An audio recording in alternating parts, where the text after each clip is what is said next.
Wireless fight sticks have always been a bad idea, right? I mean, for years we've dealt with latency issues, interference, and tournament bans due to players forgetting to unpair their controllers from consoles, interrupting sets. But Brook just released this. It's the Gen-5W wireless fighting board. I'm going to build a portable fight stick to test out whether or not it's actually viable in today's FGC. So the question is wireless still a compromise, or did Brook finally crack the code?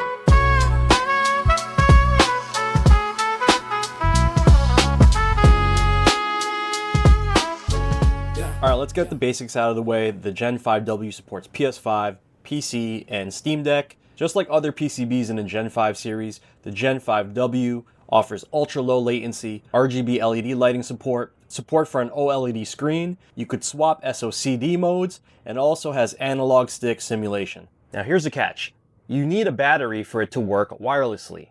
The battery does not come included. I'll leave a link in the description for one of the recommended ones, but you'll also notice an antenna connection. Now, this must be installed outside of the enclosure for maximum range and performance. So you'll need to create a pass-through hole for this antenna to be installed externally on your Fightstick case. So that was my actual first agenda for this build. I managed to laser cut a hole through the USB panel of my Fightstick case. The antenna comes with two sections, basically a post and the actual antenna itself. So once you have the post installed, you could screw on the main antenna. It does stick out a bit, however, you can unscrew it and pack it away when you're traveling. And then the wire will connect to this small antenna connection right on the PCB. Next, I installed the OLED screen. Now, it's not 100% needed for these type of wireless builds, but I felt it was important because of the on-screen indicators that will allow me to see whether or not it's in Bluetooth mode. Now for the battery, I 3D printed a small bracket which I glued down onto the bottom panel, and then we installed the battery via zip ties. The rest of the build was pretty straightforward, just a matter of wiring up the buttons and the joystick, again with the only difference being the antenna and the battery. Now as you can see, space is really tight because I chose to use my mini Fightstick enclosure called the Mini Dub, but we did manage to fit everything inside. The only compromise I had to make was installing the screen on the bottom. Alright, so we completed the build. Let's install the topper, take a quick look. Now on the underside you're going to see that OLED, and it's already flashing the Bluetooth pairing indicator. And that's perfect because it's time to test this out on a PlayStation 5 as well as my portable gaming console.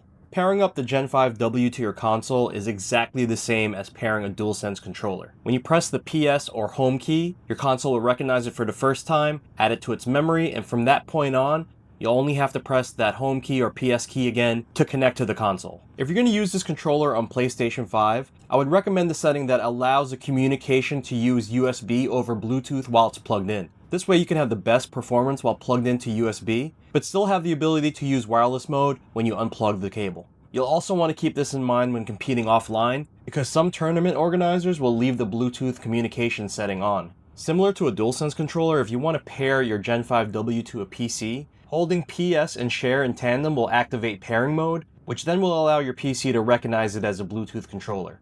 From that point on, just select it from the menu and you're good to go. Performance on wired mode is a wonderful experience, just like most Brook boards with very low latency.